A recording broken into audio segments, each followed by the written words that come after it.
right, welcome to our second episode of Three Men and a Comic. Jake and I from Turbo Pit Fighter are joined with rave sensation Dan Snook. Dan, good morning. How are you? Oh, I'm doing just fine, thank you. Awesome. And we're three men in a comic that want to get together and talk about a comic. As simple as that. The one we did before was that Wonder Woman by who was that? It was like James Warren Johnson, or is that was Daniel Warren? Yeah. Yeah, Daniel Warren. And here we're getting into some really awesome indie comics from the 90s and still going, which is Alex Turbin. And this is Random Access. So, Dan, you were the one that made this suggestion. I am just going to turn it over to you to kind of give us, a little bit more about what you've, run into, as they say, come across. Well, yeah. I was I guess I found Alec on man, I don't remember where, but I'm always on the lookout for fantasy comics with female leads, and Right. so I actually saw his drawings of Cyrene. That thought I had. Oh, right there it is. Sorry. Nice. There's Cyrene. I saw pictures of Cyrene. I don't know that the individual comics. This is one of the comics though that's in the this comic he puts out close to monthly, called Random Access. He puts it out monthly now. He didn't used to, and the issues I got though did not have Cyrene in them because he has several different ongoing series in these, and but then I eventually did get like I said these, so that's where I'm coming from is I like this comic, and so yeah I saw that he's done a lot of work. I've got a big sack here, and you're looking through a bunch of stuff, and I just think he's got quirky comics, a little on the odd side, which is exactly how I like him. Totally self-published. He's doing everything himself. Now, on some of these earlier ones, I see other writers and even inkers, but I believe nowadays he's doing it all himself, isn't he? These later ones. I believe so. Yes, that's. He doesn't give anybody else credit, so if he's not doing it all himself, well, One man hopefully band. it's because he's doing it all himself. Yeah, and the real great thing is I love his early black and white stuff, but I also love. I think is this. Correct me if I'm wrong. Is this colored pencil that he does these colors with? That's what it looks like to me. But I'm seeing I don't know. I'm seeing a bunch of different techniques.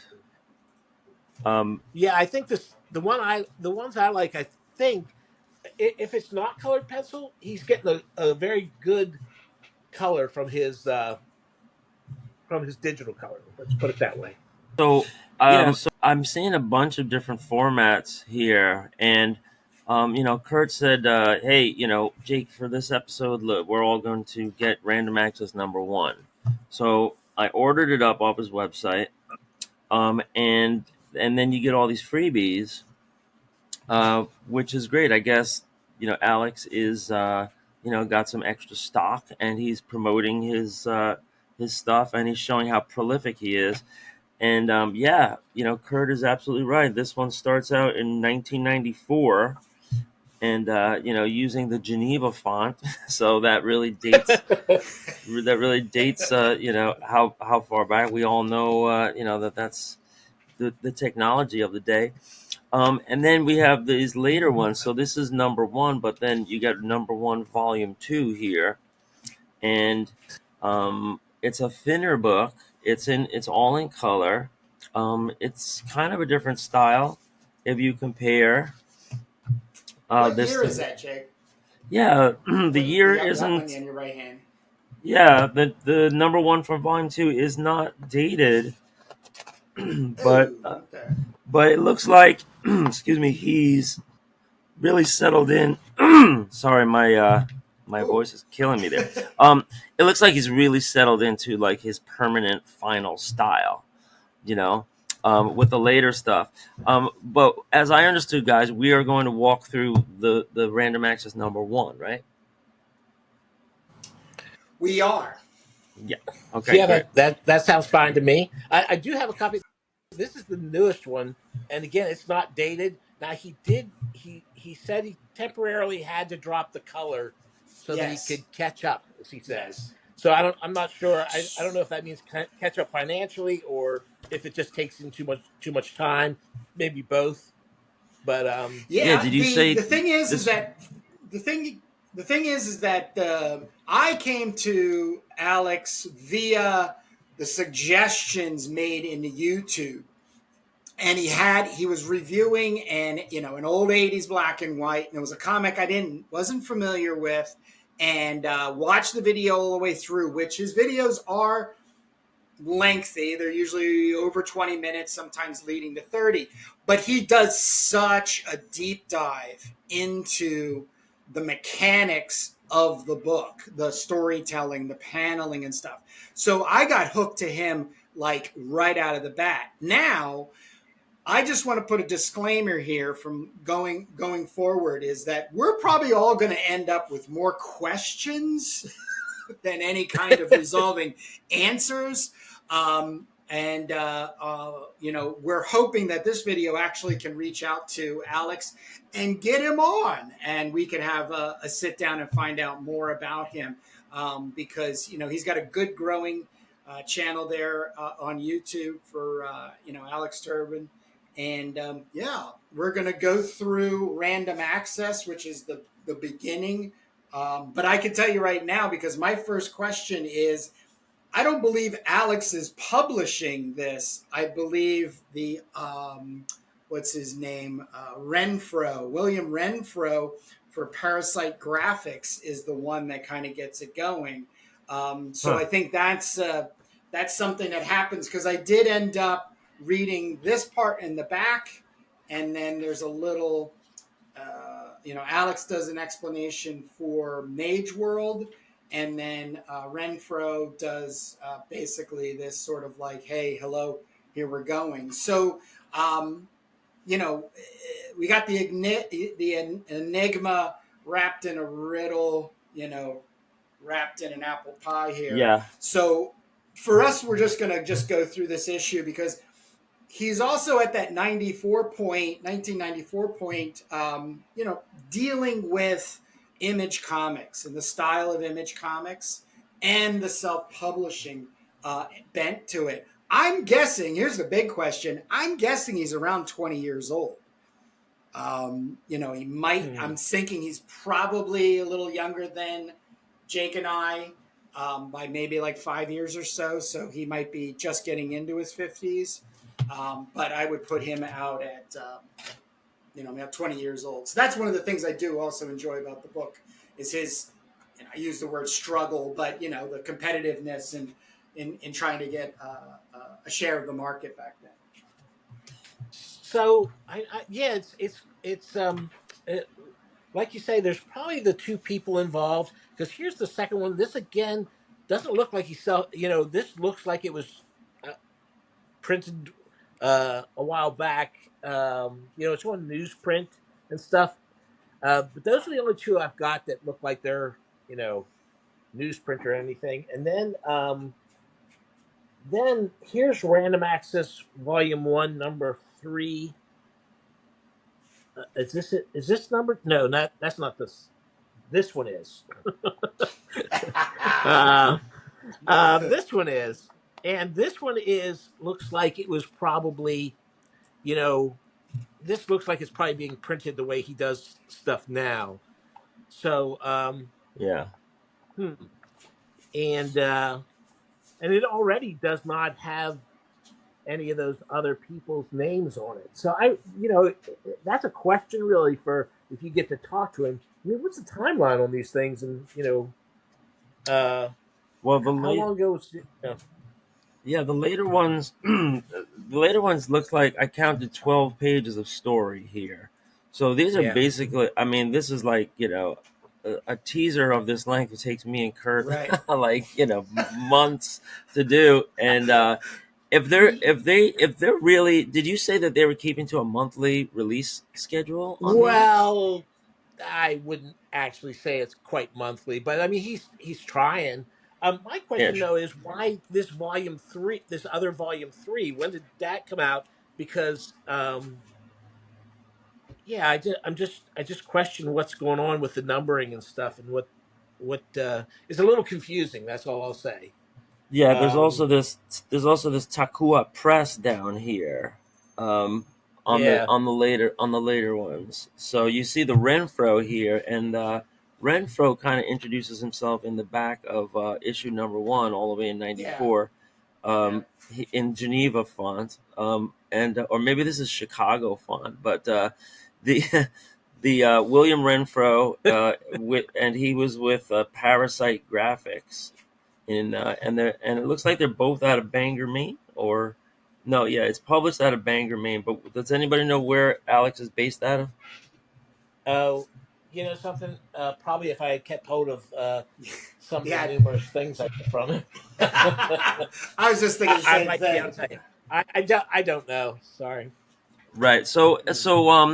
It looks like he's very prolific, and he looks like he's gotten himself into a real groove and a real rhythm that he's able to put out these 12 pages plus a couple other pages in regularity with regularity. And he's kind of amassing a nice little body of work here. I love this black and white stuff with the hatching. So I'm excited to read number one. But it also looks like there have been some cover artists here, and I don't know if these are variant covers or if these are just guest artists. Really nice work here on the cover by Jake Quick, I think the name is Yeah, Jake Quirk. Jake there's some Quirk. different Sorry. guest artists on some of these for sure. Right, but those look like they're just the covers, right? And then Right. I'm seeing a difference in the different coloring styles, right? Like this looks like it's hand colored and then scanned, maybe, I don't know, and as opposed to Photoshop. Um, Well, if so there might be some experimentation there. the other thing is, yeah, I'm not sure if it's the guest who's coloring their own work or him, but in the back of his these later issues, there's like a handful of pages where he lets someone else do like a little one page comic art thing, and then tells Yeah, you to go check them out in the back of each issue. I see that. It looks like maybe it was a little low res too, and could have brought out the contrast. But it's like a little one pager here and another one pager here by guests, and that's always cool if you need to like fill some space and you want to promote some friends. Here he's promoting Jake Quirk, who's got his own series called Slayer and the Sorcerer's Tower. And Jake Quirk looks like a pretty good artist. He did this cover here, different style. Um, so yeah, that's a little background. And if there's anything else, maybe we should just shoot into random access number one. I'll just add one more thing. I think that just tightens up the speculation is that I believe he very much wants to work with other artists because I know there was in one episode he was just really excited about working and using this character Soraya and a crossover. So he's taking somebody else's character with their permission, of course, and then um, adding him to the random access universe. So I have to once again praise him for doing something that I just find to be the cornerstone that holds up indie comics, which is the anthology. Even if now, in volume three, he's only doing like 10 or 12 pages of his own story, whether they're colored or black and white. He's still leaning out to other individuals, getting a one pager or a pin up, and then giving them a little bit of a profile. So I mean, that's much love out to the to the indie community, and it doesn't harm you in getting your word out into the wild that way. So once again, probably the number two question on my list for Alex would be, how he deals with other people's work that he's inspired by and wants to incorporate in random access. Right. All right. So, who wants to start? So, Dan, you're our special guest here today. Why don't you take us through a typical flip through, Um, and we'll all pipe in. well, you know something? Yeah, I'll go ahead and do that. I was when I was suggesting random access, I had really meant number one, but more of an overview of the series. But I think we can do both here. I would say that the first two issues are not um, typical because it seems to change pretty fast. Uh, there's at least four different series he jumps back and forth between, but I Mutandis is this is in this earliest issue, and it is one he jumps back to a lot. And I think if we held these books side by side, I think you can really see his use of space and his deciding what he's going to put in the background of the stuff. To convey his pictures has really improved a lot, which obviously you would hope in that many years, but I don't know that that's necessarily true. Um, Mutandis is his version of a super. Now, I'm not familiar with Image comics, except for I know what they look like, and I tend to think that the stories are like really, the whole idea is really extreme and this and that. When you mentioned Image, Kurt, you were just saying it's at the same time period of Image, right? This doesn't Correct. really look like Image. I mean, Well, I don't. I so when No, I don't 90s see it. I get well. Okay, so to clarify, when I got out of college in '92, I ended up going to a local art studio center and started teaching comics. Now, unbeknownst to me, um, Image Comics was on fire by that time. And when these 13 and 14-year-old boys were coming into the class wanting to make their own comics, this was really how they were all imprinting themselves off of Jim Lee and Rob Liefeld and such. And so there's these little ticks like the hatch line, these sort of sharp lines to indicate a shadow on something. But I would even go a step further that Alex was looking absolutely at other material, whether it was Marvel and DC or some other like Warren magazines or whatever it is, because this kind of move up here, is a very strong design element. You kind of would get, but the Image guys were also more like double page spread, a splash page, talking heads, half talking heads, sexy girl scene here, you know what I mean? Splash page action here. But, Alex is very much, as he states in his little follow up here, welcome to Mage World, welcome to my world. He's wants to tell a story. He has very much a story burning inside him. So that's my assumption. Yeah, like I said, I see a lot of I see a lot of black. I saw more independent black and white comics at that time than I did of Image. So I don't know. I really wasn't sure what they were taking from where.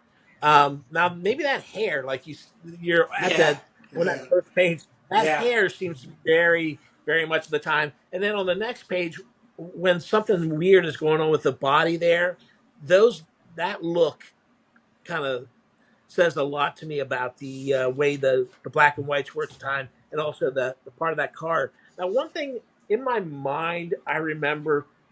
people kind of getting away from drawing backgrounds to like Yeah. doing figure drawing and a lot of faces and stuff, and not much, not drawing much in the background. Um, the perspective on this little section here, when he's sitting at the desk, is really kind of wonky, but he's trying. This shot down the alley, and then you know this scene where the person's on the rooftop and stuff. He's trying some stuff there, Yeah. and I think that's I Yeah. think that's So admirable for the time. Yeah. yeah. So, and I'm with Dan on this. I mean, I don't see image. I know Image is inescapable in 1994, but I don't see the influence. I see the indie influence, and I really just see a personal style. Dan's got some real interesting, topic he brings up here about, the amount of backgrounds and the amount of kind of like page coverage, and that's one great thing about this is that every panel has some kind of either background or some kind of design work where there's just not too much wasted space, there's not too much sparse area, there's not too much, you know just like nothing going on. So Well, and it seems like go, he's being go ahead, inked. So just to jump in real quick, there is penciling by Alex Turbin, but Renfro is the one doing inking. So on the first 8 pager, yep, yep, and the second 8 pager, that's why you're saying it's very interesting. This is an anthology. The second right, eight pager is Alex on pencils and inks, and the yep, third 8 pager is Renfro on yeah, pencils and inks. yep. So this is a really interesting book. It's like, okay, we're going to combine, then we're each going to do our solo Kiss albums, right?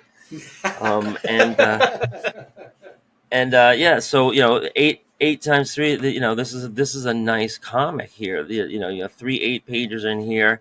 Yeah. Collaboration and really like very very like similar content headspace. So this is a Yeah. very interesting piece. Well, if I have this is supposedly volume, still volume one, number three, but nobody else is credited with anything. And so this must be Alec thinking himself. Now maybe this figure, that to me, I guess, is in my mind looks a little bit like, okay, this is what I would see in an Image comic or Yeah. something. Yeah. Um, Yeah, and the buildings are, it looks like he's fighting his battles as somebody doing the whole comic himself, and somebody who's not taking 6 months for 12 pages like some people I might mention. Um, so I will get to that. But I'm just teasing. Come on. So there's a big difference. There's a big difference between him and King himself, and these later issues. To me, this it has some really interesting ideas, and they're kind of predictable fight moves and stuff for comics. But I think he handles them okay. But he is missing an ingredient here. This is more like the average independent comic at the time. Not enough ink, not enough stuff going on in the panels. yeah. Um, It's a big and difference between number one and that one there. And you also yeah, have less panels per page there too. yeah, You look at these spreads over here: 1, 2, 3, 4, 5, 6, and there you might have 4. So it That. sounds like he made a commitment. No, I'm sorry. Sorry, let me just finish one Yes, thought. sorry. It sounds like he made a commitment to publishing on a schedule, and that was the priority over how much he was going to layer in art into each page and finish up each page. So time is always the enemy, and it looks like yeah, it looks like the commitment was putting product out. It sounds like. So yeah. And I don't even know. just let me jump in real quick because the what we're looking at right now is 80s indie. The what you just showed, 90s. Dan, yes, is Yeah, 90s, and so when I said the the image it was only, and I still stand by it, but it's all based on the 1994 time Yeah. period. So how? Because like I have to go back to his reviewing of comics on his YouTube channel, which is there'll be a link down below if you're not already subscribed to him. He does. He's voracious about breaking down how somebody is telling a story in a comic book, and they're always those 80s black and white books. So this is very imprinted off of those 80s books, but what you're showing right now, that's 90s right there. And the blank backgrounds ready to be filled with the awesome digital coloring effects that you could get back then, and that whole, That, and even what Jake's saying, you only have so much time, because you got well, family and another job that's paying actual the right. bills and so on But and so forth. it's not like he was making a living off this or anything. I mean, he's got 99 cents on this bad boy. I don't know what it was that I don't know what it was at the time. That's the crazy thing is you have no idea what the timeline is on when these were made between volume 1 and volume 2. Um, it makes it a little And how crazy. about second That's why printings? you guys have to get him on your channel and Oh talk to him, yes, find yes. out some of this stuff.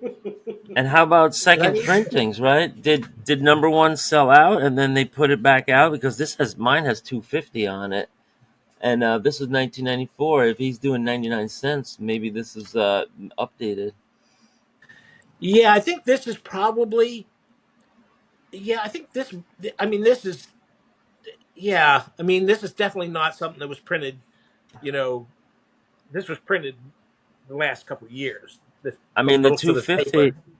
the 250 is in the old Chicago font or the I, old yeah, so I think these maybe are that probably was the left original. over. I think you're right. I think these are probably this volume 1 and volume 2. The I page, think these the were page, printed at the time because yeah, it's newsprint and it's got age on it. the it's yellow. I was just gonna say the paper looks like it's aging here. So this is new unused stock, warehouse stock. Um, and I'm looking at the story for it. I know it's only an 8 pager, but it's got some interesting blend of like not it's you wouldn't say this is superhero comics per se, but like costumed, spandex, Supernatural just element to it. And, design supernatural, and then he's got this God's word and God's sword. It looks like right from the very first page, it's like yeah, this angry preacher saying the power of God's word, the power of God's sword. Which one is it? And they're like they keep doing that, back and forth in the later parts. Um, Real interesting the characters here. Some gore and violence. Um, yeah, you have this variance here of the word balloon sizes, right? Like it's really really big right here, but here it's really really small. So and it makes you kind of lean in a little. But yeah, Godsword, a sadistic religious killer. He's going crazy with this stuff in here. So and it's go ahead. because yeah, no, and so the God sword thing makes it seem supernatural. There's this guy there. We're introduced to him. I guess he doesn't pop up till the second issue or so. Who's like a werewolf? His name is Lycon, or something like that. So I don't know, but I'm not really familiar. I know that I don't know the character, but isn't this pretty close to the Badger look That's a wise? Right, good it does. call. The main character. Yeah, it does remind you a little bit of that, but it's only black and white, so who's to say? Yeah, I mean, that you could say the same thing about Wolverine. You could say the same thing about it's like the X Men was I, really the big yeah, Marvel comic by that time. but From like '77 all the way up to the '90s, or '75 all the way up to the '90s. So maybe so it's influence of back the in '84, uh-huh. when this was made, I thought Badger was from a small press. This might be before Badger, actually. I don't really know. Um, Uh-huh. I just Right, had this. interesting. Just had this. I just had this. I just was thinking about that. That's all. I just don't know if he was influenced by, because there was a decent artist on that comic, Yeah, or at I least I mean the thing remember. about Badger, I think the thing about Badger is yeah, like he had a face mask, but then the hair comes out on top, right? Yeah, I mean that. uh, So anyway, not a big deal. I'm not really saying anything. yeah, Um, Badger started with First Comics and a short-lived Capital Comics company, starting in 1983 by Mike Barron, published through the early 90s. So it's a very possible that that was an influence. Only Alex would know. But you know, I'm just looking through these pages. I'm just seeing like so much cool stuff, you know, happening on these pages. At least this first one, you know, it's packed in. You know, your number one always has a little extra, you know, oomph put in there. You get a little bit of prose here, and then you're into the next 8 pager, and I'm really impressed by this. So I noticed a difference, like with the kind of line weights are very uniform, not too many spot blacks in the first 8 pager, and then when you get here to the Renfro, William Renfro, it's very dynamic black and whites here, you know, and it's called the Spaghetti Western, and there's like killer clowns, and you know, it looks like, you know, Western themes, um, but you know, it looks like a little more emphasis on the balance of blacks and whites, you know, with some hatching and shading and line work in here, but you know, a little bit more, especially that first page. Like this first page is a really good poster for, you know, for like a promo or something. hmm. So, so we got that, and then yeah, Spaghetti Western is the last one. So we had already been into the mage world. So I think Alex is somebody that maybe started out and you know, I call it flooding the zone. You know, when you have like a lot of different ideas and titles and characters, and you know, you're just putting them all out there, even if it's just a short sample of each one, um, you know, as opposed to just having one character and a whole 20-page comic, and then you do number two and you're just doing one character.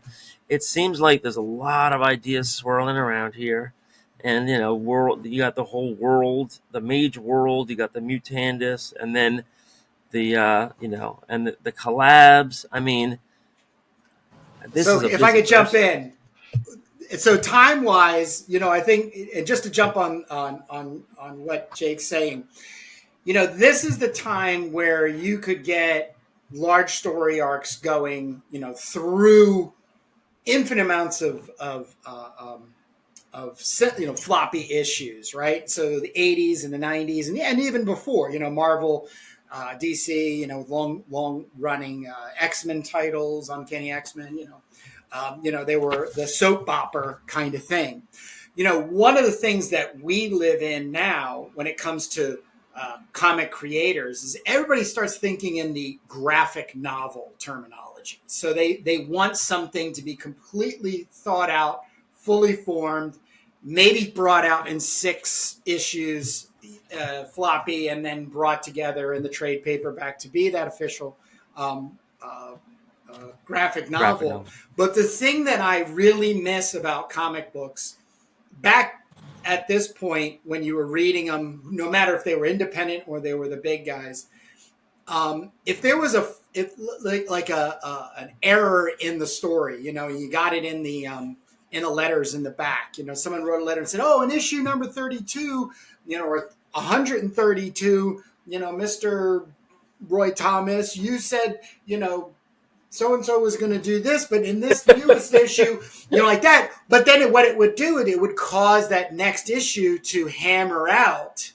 that story. So there was always this. I like it's like a fresh flow, and anything is possible. And it's something that I really don't care for in indie comics being made, or any comic being made right now, is they're so thought out and fully formed before pencil gets down to paper to pencil them out and ink them, color them, and then get them out.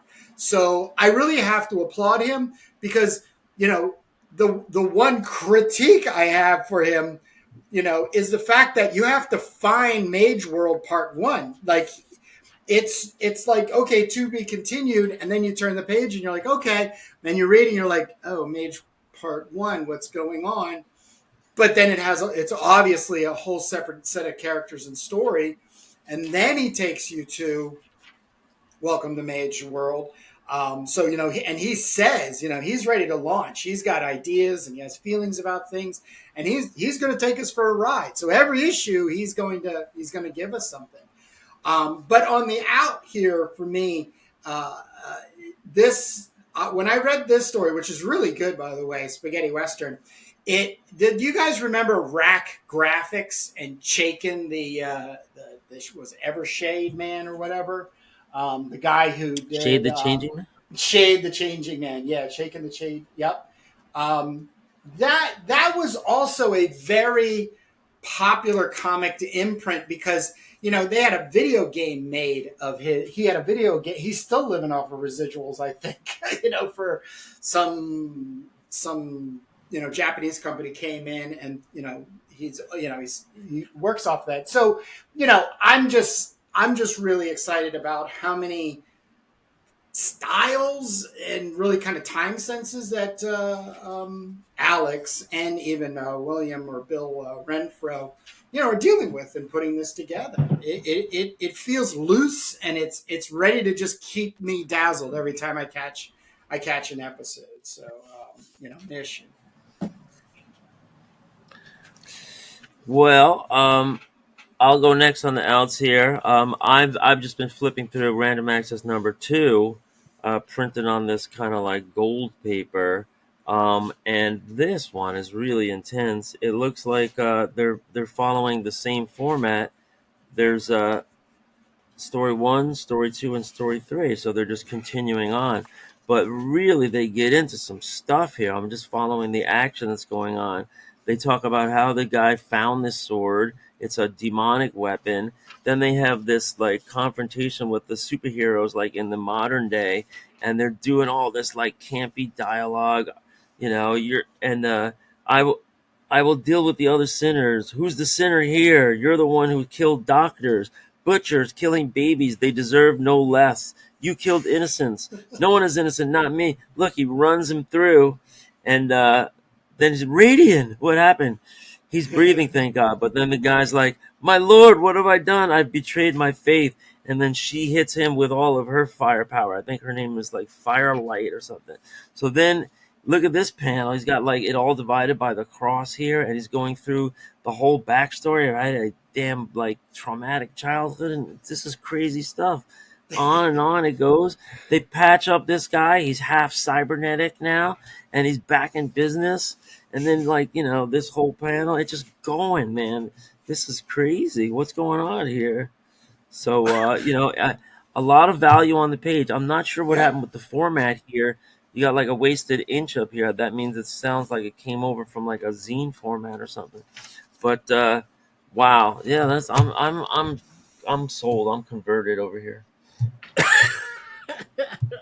That's it's a lot of fun, and like I said, I and there's a lot of stuff going on in this, a lot of stuff, um, and all three of the stories are good. This the guy who this Renfro. Did you manage to have time to look and see what else he might have done? That's a good No, The I did spaghetti question. not. western guy. No, I did not. So he's I didn't think about it. I didn't think Yeah. about it, and I probably should have to see because like I said, these because this second book is just like a year later, right? According to the Yeah. The Indisha. publishing date. So yeah, 90. Well, this is 94. Um, so who uh, knows? Because that in the next Oh, version, it's I 94. wonder if originally this Random Access Volume One, uh, number 3, if there's older versions out there that still follow that other format, and he's just taking. But since he needs it reprinted, he's just taking his part out. No, this is too different. This is too different.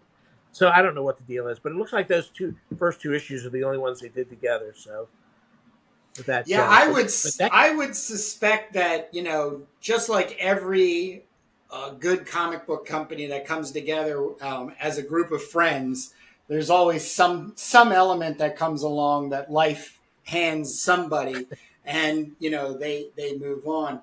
But the other thing, if you go issue 2, the backstory of the story of the spaghetti western, there's a graveyard where the characters are looking into the graveyard, and this just kind of backs up my whole image thing.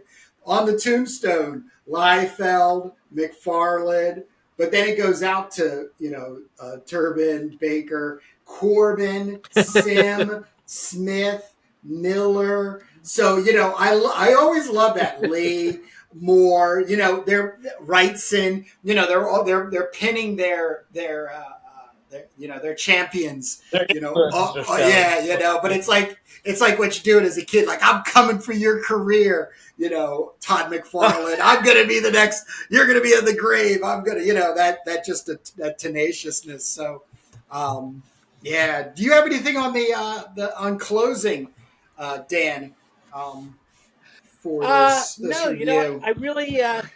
I really hadn't given. I looked at these when I first got them. I really hadn't given them the kind of look through they deserved, honestly. So it was nice to talk to you guys about it.